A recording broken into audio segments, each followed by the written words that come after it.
தாவீது தான் பாவம் செஞ்ச காரணம் எங்க அம்மா என்னை துர்க்குணத்தில் நான் உருவானேன். சங்கீதம் 51 சொல்றாரு, என் தாய் என்னை பாவத்தில் கர்ப்பம் தரித்தாள். அந்த 51 சங்கீதத்தை வாசித்தீங்கன்னா ரொம்ப அழகா அவர் பேசுறாரு.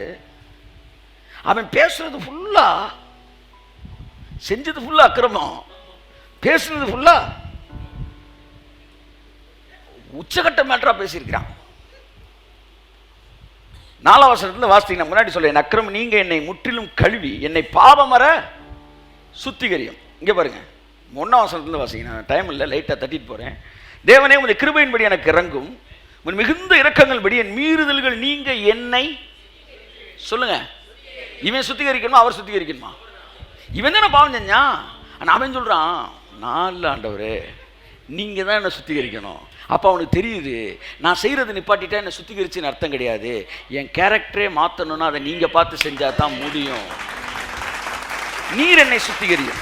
அடுத்த வசனத்தை பாருங்க, அக்கிரமங்க நீரை என்னை கழுவி, யார் கழுவணுமா? அவர் தான் கழுவணுமா? இதுல எதுவுமே நான் செய்வேன்னு அவன் சொல்லவே இல்லை. ஒன்னே ஒன்று செய்வேன், அறிக்கை செய்றேன்னு சொன்னான். அந்த அறிக்கை செய்றேன்னு சொல்லிட்டு அது கூட உங்களுக்கு தேவையில்லை. ஆனால் நீங்கள் நியாயம் விசாரிக்கும் போது இவனுக்கே இதை கொடுத்தீங்கன்னு 4 பேர் உங்களை பார்த்து கேட்டா, இவன் அறிக்கை செஞ்சான்னு உங்கள் பரிசுத்தம் விளங்குவதற்காக அறிக்கை பண்ணுறேன்.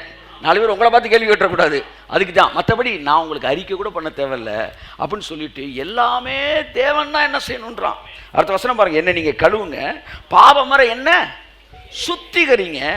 அந்த மனுஷனுக்கு நல்லா தெரிஞ்சிருக்கு, நீதிமானாக்கப்படுறது ஏதோ நம்ம செய்கிற வேலைலாம் கிடையாது, அது தேவன் செய்கிற வேலை. கை தட்டுங்க, ஆமென். அவன் சொல்றான், என் மீறுதல் எனக்கு நான் அறிந்திருக்கிறேன், என் பாவம் எப்பொழுதும் எனக்கு முன்பாக நிற்கிறது. தேவரீர் ஒருவருக்கு விரோதமாக என் பாவம் செய்து கண்களுக்கு முன்பாக பொல்லாங்கனை நடப்பித்தேன். நீர் பேசும்போது உடைய நீதி விளங்கவும், நீ நியாயம் தீர்க்கவும் உடைய பரிசுத்தம் விளங்கவும் தான் இதை அறிக்கை எடுக்கிறேன்.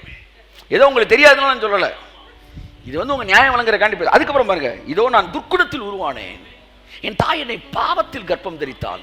அந்த டிஎன்ஏ எனக்குள்ள வந்தனால, இந்த டிஎன்ஏ நல்லா பாருங்க, தாயை போல் பிள்ளைன்றாங்க, நூலை போல் சேலை. அதனால நீ பொண்ணு எடுக்கும்போது பொண்ணோட அம்மாவை நீங்க கூர்ந்து கவனிக்கணும். ஏன்னா நாளைக்கு நீ குடும்பம் எடுத்த போற இப்படிப்பட்ட ஒரு ஆளோட தான். இளைஞர்களுக்கு ஒரு ரகசியம் சொல்றேன் உங்களுக்கு, நீங்க பொண்ணை பார்த்தவொன்னே டக்குன்னு முடிவு எடுத்துடக்கூடாது, பொண்ணோட அம்மாவை பார்க்கணும். சில நேரம் பொண்ணோட பாட்டியை கூட பார்க்கணும். அது ஓரத்தை உட்காந்து கிளவி போட்டு ஒரு வேலை, அது மாதிரி சிங் சாக் சிங் சாக் கொஞ்சம் ஜாக்கிரதையாக தான் இருக்கணும் அப்படின்னா முடிஞ்சு, அன்னைக்கு வெடிக்குதுன்னு அர்த்தம். ஆனால் நமக்கு தேவ கிருபையில் எல்லாம் நல்லா அமைஞ்சிருக்கு. ஆமாம், அதை வேற சொல்லிடணும் கடைசியா. ஆமாம், ஒரு குரூப் டப்பு அதை வச்சு ஒரு ஹிஸ்ட்ரி எழுதுறாங்க, அதெல்லாம் கிடையாது. எத்தனை பேருக்கு தான் பிரசவம் பண்ணுறேன் பாருங்க. நீதிமான்களும் பண்ணிட்டு இருக்கும்போது சைடில் பரிசேரியலுக்கும் பண்ணி. இப்போ நல்லா கவனிங்களேன், இதுதான் அந்த ரூட்டு. ஆதாம்கிட்ட தொடங்கின அந்த டிஎன்ஏ அப்படியே நமக்குள்ள வந்துகிட்டே இருக்கு. இவர் சொல்றாப்புல தாவீது, என் தாய் என்னை பார்வத்தில் துர்க்குணத்தில் உருவானேன், இதோ என் உள்ளத்தில் உண்மையாக இருக்க விரும்புகிறீர்கள், அந்த காலத்தில் ஞானத்தை தெரியப்படுத்தி ஈசோப்பினால் என்னை சுத்திகரியும். யாருக்கு வேலை கொடுக்குறான்? பாவம் செஞ்சது இவன். சுத்திகரிக்கிறது அவர் கேட்குற, என்னப்பா இவ்வளோ வேலை கொடுத்துருக்குற, நீ தான்றா பாவம் செஞ்ச, ஈசோப்பினால் என்னை சுத்திகரியும். அடுத்து, அப்பொழுது நான் சுத்தமாவேன், என்னை கழுவி அருளும். இவன் பாவம் செஞ்சானா அவர் கழுவணுமா? கை தட்டுங்களேன். நீதிமானாக்கப்படுறது என்னன்னு தெரியுதா? நீங்க பண்ற வேலை கிடையாது, அவர் உங்களுக்குள்ள பண்ற வேலை. இயேசு ஏற்றுக்கொண்ட பிறகு இந்த சங்கீதம் 51 ஃபுல்லா உங்களுக்குள்ள உங்களுக்கு தெரியாம நடக்குது. என்னை சுத்திகரியும் வார்த்தை வருதா? அடுத்து என்னை கழுவுன்னு வருது. அப்பொழுது நான் வெண்மையாவேன், நான் சந்தோஷம் மகிழ்ச்சியும் கேட்கும்படி அங்கேயும் வேலை அவருக்கு தான் கொடுக்குறான். அடுத்து, அப்பொழுது நொறுக்கின எலும்புகள் களி கூறும், என் பாவங்களை பாராதபடி முகத்தை எனக்கு மறைத்த அக்கிரமங்களை எல்லாம் நீக்கி அருளும். பாவத்தை அக்கிரமத்தை இவன் பண்ணிட்டு நீக்கிறீங்க அப்படின்றான். நாங்கடா நீக்கிறேன், நீதான் அண்டர்ஸ்டாண்டிங். நீதிமானாக்கப்படுவது என்பது என்னுடைய கரத்தில் அல்ல, அது உம்முடைய கரத்தில் இருக்கிறது ஆண்டவரே. கரங்களை தட்டி கர்த்தர் கண்டி சொல்லுவோம். அவன் ஒண்ணு புரிஞ்சுக்கிட்டான், எங்க அம்மா என்ன பாவத்தில் கர்ப்பம் தரிச்சாங்க, அந்த டிஎன்ஏ தான் இவ்வளவு வேலை பார்க்குது, ஆனால் நீங்க தான் என்ன பார்த்து செய்யணும். சுத்த இருதயத்தை என்னிலே சிருஷ்டியும், வேலை ஃபுல்லா அவருக்கு தான் கொடுக்குறான். நிலைவரமான ஆவி என்னில் புதுப்பியும், எல்லாமே அவர் தான் செய்யணுமா. ஆனா இங்க இருக்கிற போதகர்கள் ஏதோ நீங்கள் நானே நினைச்சா செஞ்சிட முடியும்னு சொல்றாங்க. முடியாது. எரேமியாவில் எசேக்கியேல் எங்கம்மா இருக்கு? எரேமியா 13 வாசிங்க, கண்ணார பாருங்க, கண்ணு குளிர பாருங்க, அப்ப தெரியும். எத்தியோப்பியன், எரேமியா 13:23. எத்தியோப்பியன் தன் தோலையும் சிவிங்கி தன் புள்ளிகளையும் மாற்றக்கூடுமோ? மாற்றக்கூடுமா? கூடுமானால் தீமை செய்ய பழகின நீங்கள் நன்மை செய்ய கூடும். இந்த வார்த்தையில் என்ன தெரியுதுன்னா, எந்த ஒரு மனுஷனும் தன்னை தானே பரிசுத்தமாக்க முடியாது. ஒருவேளை அவன் செயல்பாடுகளை மாற்றினால் சில காலம் நிற்கலாம், அல்லது சாகும் வரை கூட பாவம் செய்யாம இருக்கலாம். ஆனா அவன் பிள்ளை நீதிமான பிறப்பான்றதுக்கு எந்த விதமான அஷூரன்ஸ் கிடையவே கிடையாது. ஏன்னா இவன் செயல்கள் தான் மாறி இருக்கு, இவன் டிஎன்ஏ மாறவே இல்லை. அப்ப நீதிமானாக்கப்படுவது என்பது என்னவென்பதை புதிய ஏற்பாடு தெளிவாய் சொல்லுகிறது. அவருடைய நாமத்தின் மேல் விசுவாசம் உள்ளவர்களாய் அவரை ஏற்றுக்கொண்டவர்கள் எத்தனை பேரோ அத்தனை பேரும் நீதிமானாகும்படி சொல்லல, பிள்ளைகளாகும்படி அதிகாரம் கொடுக்கிறார். சார் என்ன நீதிமானாக்க தான் சார் நான் வந்தேன், என்ன பிள்ளையாக்குறீங்க? பிள்ளையாகிறது தான்டா நீதிமான். ஏன்னா பிள்ளை ஆனாதான் டிஎன்ஏ வந்து ஏன் டிஎன்ஏ உனக்குள்ள வரும். ஏன் டிஎன்ஏ உனக்குள்ள வரும்னா என் கேரக்டர் உனக்குள்ள வந்துடும், என் ஆசீர்வாதம் உனக்குள்ள வந்துடும். இவர்கள் புருஷ சித்தத்தினாலோ மாம்ச சித்தத்தினாலோ, பாருங்க டிஎன்ஏ பேசிட்டு இருக்காரு, பிறவாதவர்கள். இவர்கள் என்ன டிஎன்ஏ வென்றால் இவர்கள் தேவனால் பிறந்தவர்கள். அந்த வசனத்தை வாசிமா 12:13. அவருடைய நாமத்தின் மேல் விசுவாசம் உள்ளவர்களாய் அவரை ஏற்றுக்கொண்டவர்கள் எத்தனை பேர்களோ அத்தனை பேர்களும் தேவனுடைய பிள்ளைகளாகும்படி அவர்களுக்கு அதிகாரம் கொடுத்தார். அவர்கள் இரத்தத்தினாலாவது, பாருங்க, பிள்ளைகளாகும்படி. அப்ப புதிய ஏற்பாட்டில் இயேசு வந்த உடனே பிறக்கிறது பிறக்கிறது பிறக்கிறது மறுபடி பிறக்கிறது மறுபடி பிறக்கிறது மறுபடி பிறகு இதே தான் பேசிட்டு இருக்கிறார். இதுல இருந்து என்ன தெரியுதுன்னா, நீ ஆதாமுக்குள்ள பிறக்கிற வரைக்கும் நீ எவ்வளவு செயல்களை மாத்தினாலும் உன்னுடைய கையும் விரலை தாண்டா வெட்ட முடியும்.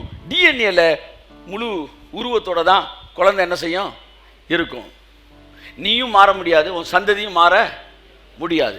ஆனால் டிஎன்ஏ மாறிடுச்சுன்னா, நான் ஒன்று சொல்லவா, இங்கே இருக்க 200 பேர் இருக்கிறீங்க, 200 பேர் இயேசு கிறிஸ்துவை சொந்த ரட்சகராக ஏற்றுக்கொண்டு டிஎன்ஏ மாற்றப்பட்டு,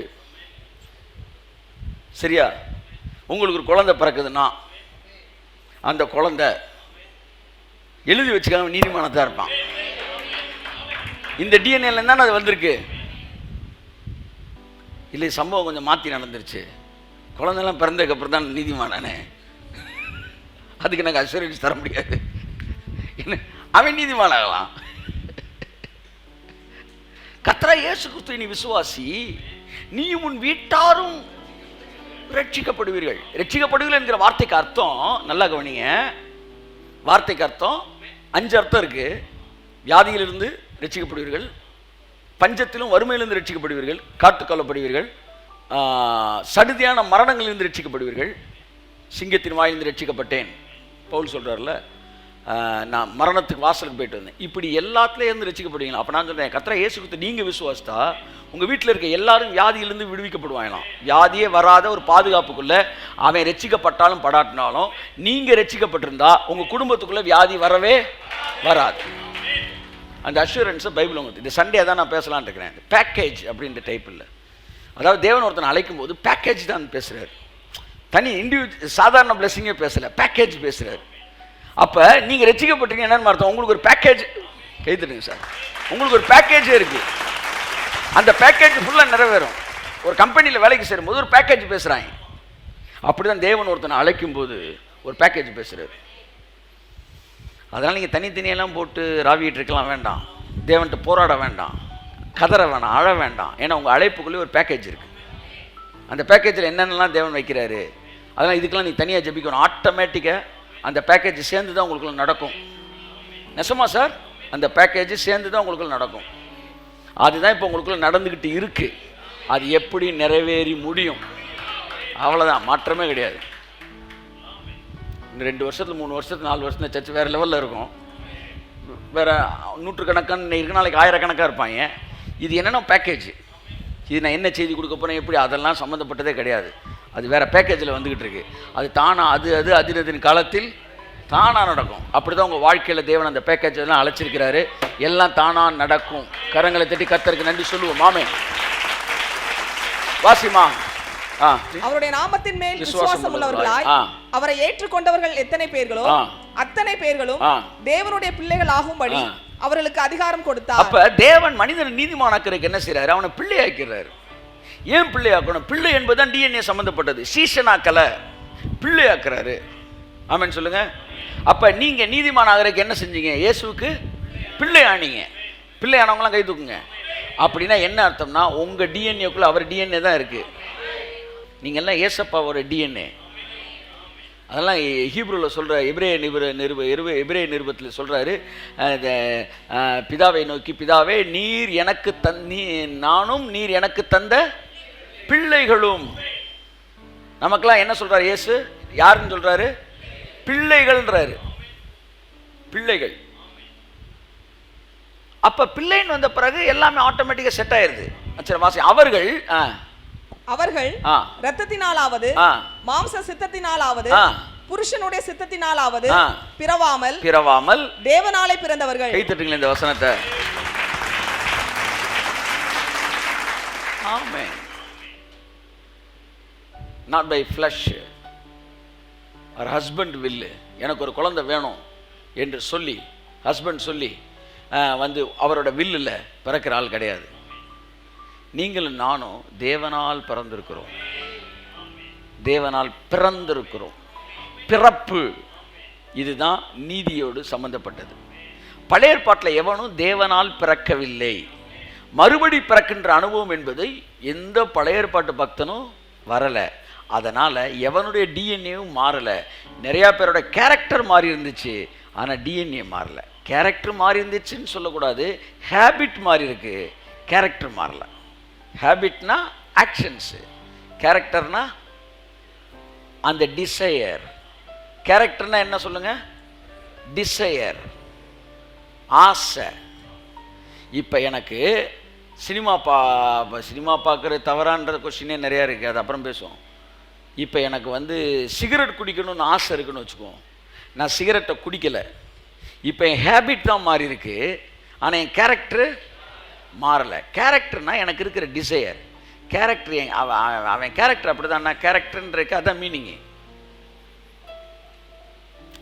அப்போ நீங்கள் சிகரெட்டு குடிக்காமல் இருந்தாலும் உங்கள் டிஎன்ஏல சிகரெட்டை குடிக்கக்கூடிய ஆசையை தூண்டுற ஒன்று இருக்குது. சாகுற வரைக்கும் நீங்கள் சிகரெட்டை குடிக்காட்டா கூட நீங்கள் பாவி என்று அழைக்கப்படுவீர்கள்.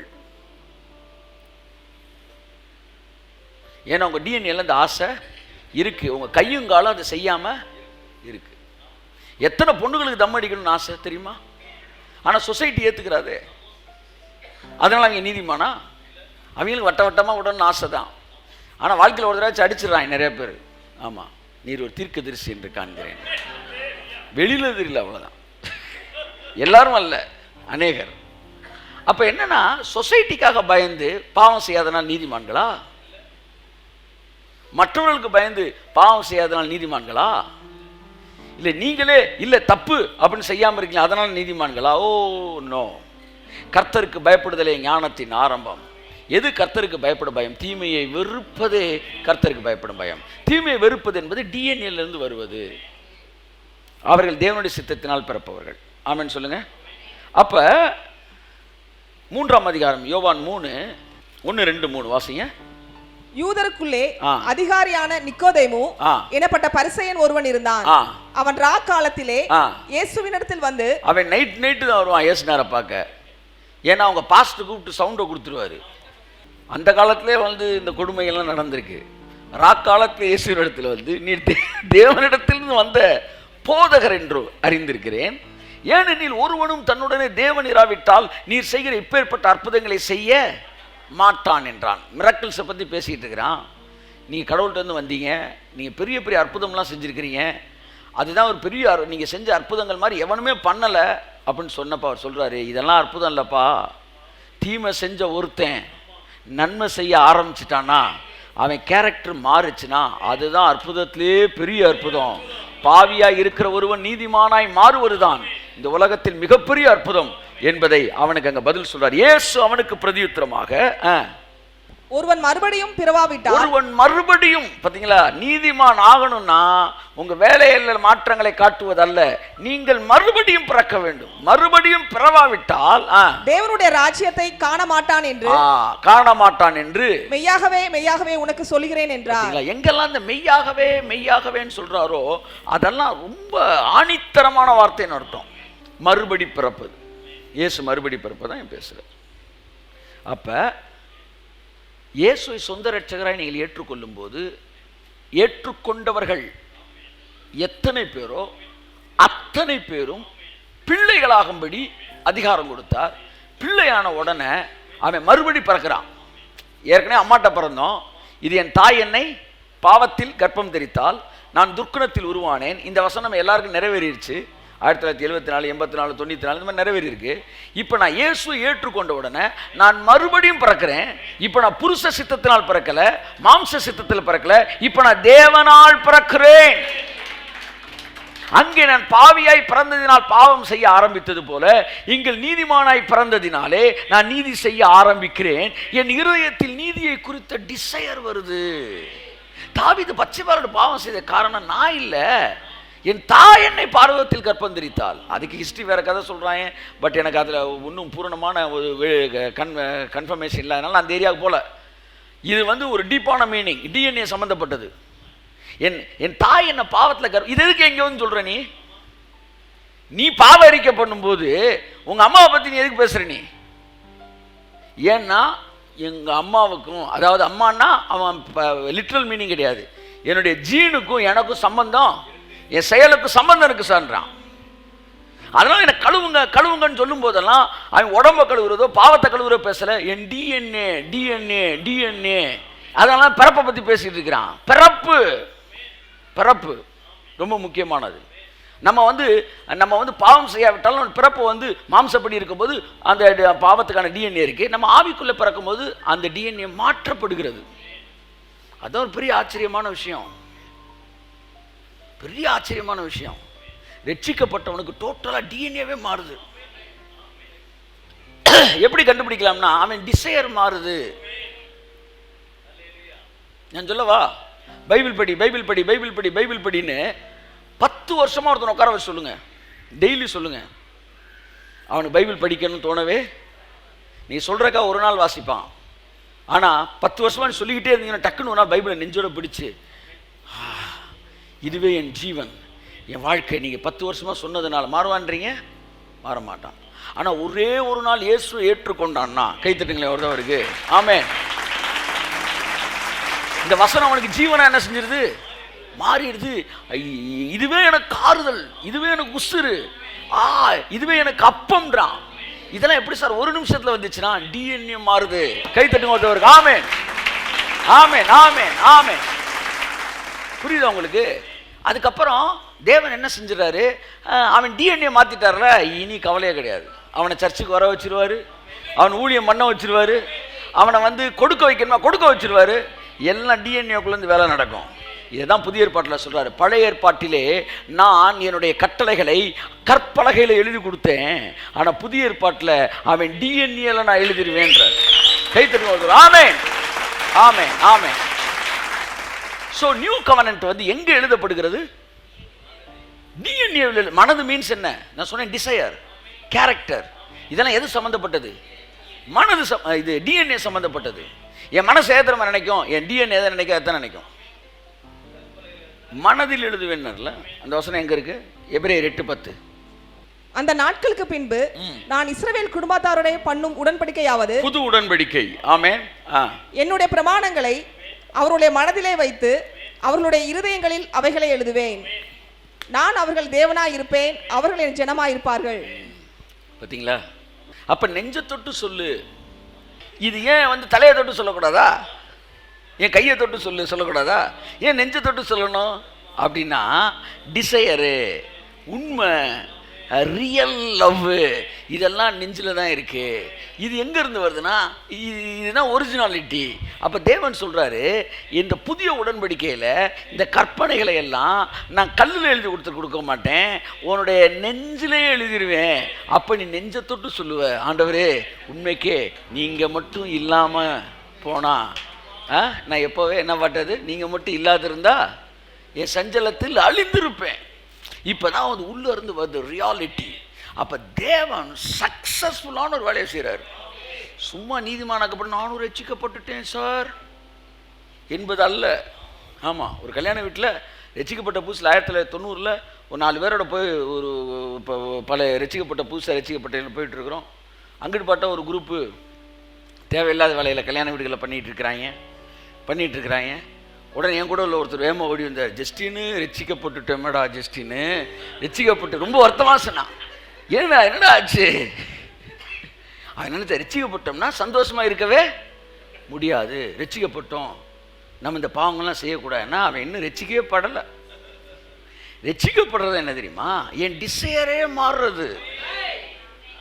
அதனால தான் நம்ம முன்னாடி மாதிரி சொந்தக்காரன் கல்யாணம், அவங்க கல்யாணம், அதை முன்னாடி முந்தின நாள் உட்காந்து குரூப்பாக ஃபேமிலியாக உட்காந்து தாப்படிக்கிறது, அதுக்குள்ளெல்லாம் மனசு போல பாருங்க. இப்போ கொஞ்சம் கொஞ்சமாக அதிலேருந்து வந்துட்டோம் பார்த்தீங்களா? முன்னாடிலாம் உட்காந்து கல்யாணத்துக்கு முந்தின நாள் உட்காந்து எல்லாம் உட்காந்து கதையை பேச, ஊர் கதையை பேச, போக மாட்டேங்குது, இன்னும் போகுதே சார் அப்படின்னா நீ மறுபடியும் பிறக்கணும். இன்னும் மனசு அங்கேயே தான் போகுது அப்படின்னா நீ மறுபடியும் பிறக்க. ஆனால் நமக்கு அந்த டிசைர் மாறுது.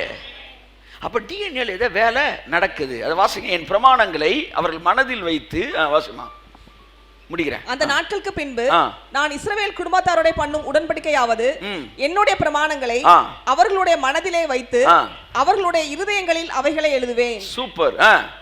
நான் அவர்கள் தேவனாய் இருப்பேன். பாருங்க, நான் அவர்கள் தேவனாய் இருப்பேன், அவர்கள் என் ஜனமாய் இருப்பார்கள். அவர்கள் முக்கியமான வார்த்தை, இதுல பெரிய ரகசியம் இருக்கு.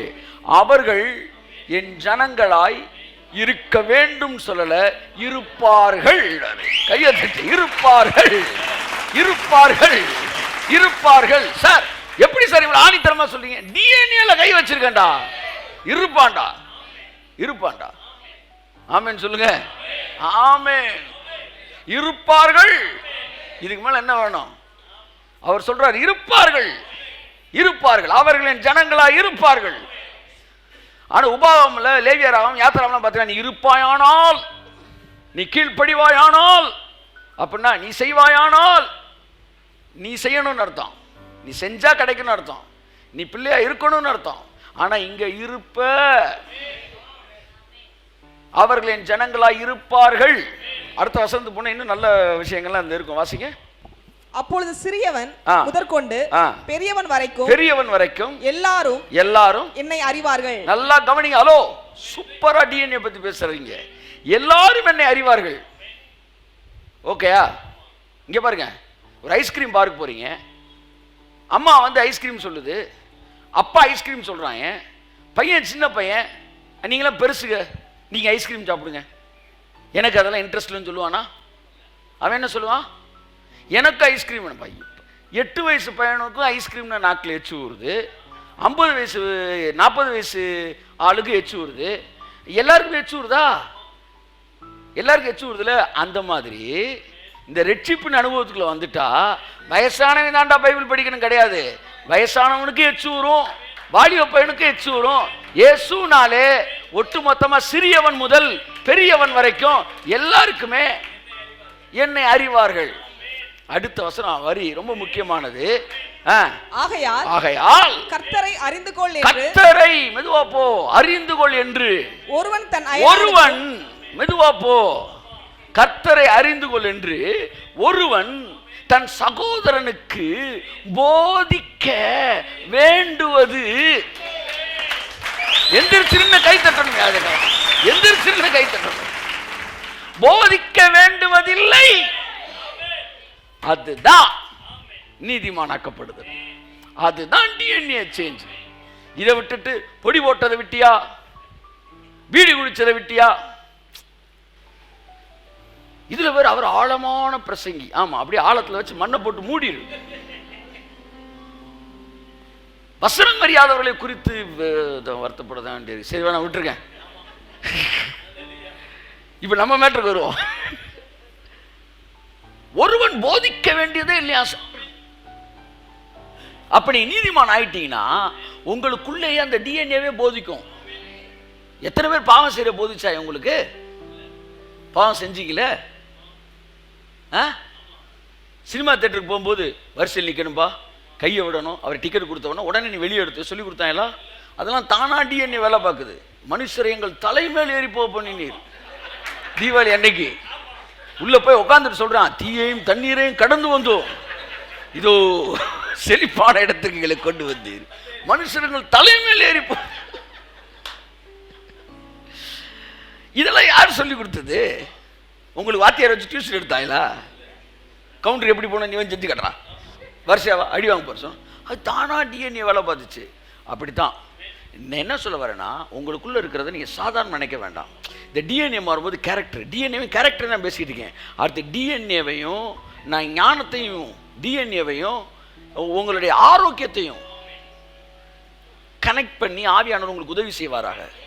டிஎன்ஏ வரைச்சுன்னா ஆரோக்கியம் இருக்கு, ஒத்துக்கிறீங்களா?